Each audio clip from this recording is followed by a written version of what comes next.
हुकूमत के आगे झुके नहीं, वो काला पानी जैसे क्रूर सजा से डरे नहीं, अपनों की गलत प्रथाओं के साथ खड़े हुए नहीं, और समर्थक तो क्या शत्रु भी जिन्हें आज तक भूले नहीं। वो थे महान स्वतंत्रता सेनानी जिनके नाम में ही जनता ने वीर लगा दिया, विनायक दामोदर सावरकर, अर्थात वीर सावरकर, जो विश्व भर के क्रांतिकारियों के महानायक थे। उन्होंने अंग्रेजों के विरुद्ध चल रहे संघर्ष को निर्णायक शब्द और दिशा दी। 1857 की क्रांति को अंग्रेजी सैनिक विद्रोह कहते थे।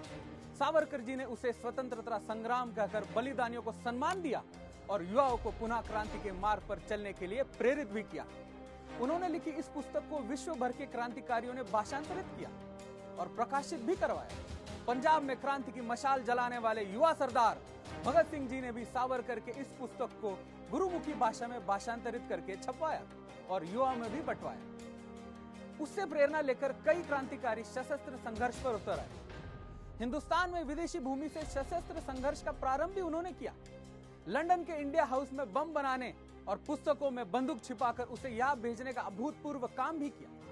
हुतात्मा भगत सिंह जी की तरह ही नेताजी सुभाष चंद्र बोस भी सावरकर से प्रभावित थे। वह सावरकर को मिलने रत्नागिरी गए। सावरकर ने उन्हें सिंगापुर में आजाद हिंद सेना बनाने वाले रास बिहारी बोस जी से जोड़ दिया। उन दिनों प्रत्येक बड़े क्रांतिकारी ही नहीं, गांधी जी जैसे लोग भी उनसे मिलने स्वयं चलकर उनके घर जाते थे। गांधी जी के घर आने और सम्मान देने से प्रभावित हुए बगैर उन्होंने उनके अहिंसा के रास्ते को तर्कों के साथ नकार दिया। उनके परिवार के सभी पुरुष जेल में थे।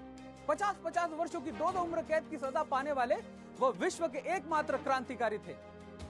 वह ऐसे साहित्यिक थे जिनके दीवारों पर लिखे गए काव्य को बाहर जाने वाले कैदी याद करते थे और बाहर जाकर प्रकाशित भी करते थे। अटल जी उनके इस बहुमुखी व्यक्तित्व के बारे में कहते हैं, सावरकर माने तेज, सावरकर माने त्याग, सावरकर माने तप, सावरकर माने तत्व, सावरकर माने तर्क, सावरकर माने तारुण्य, सावरकर माने तीर, सावरकर माने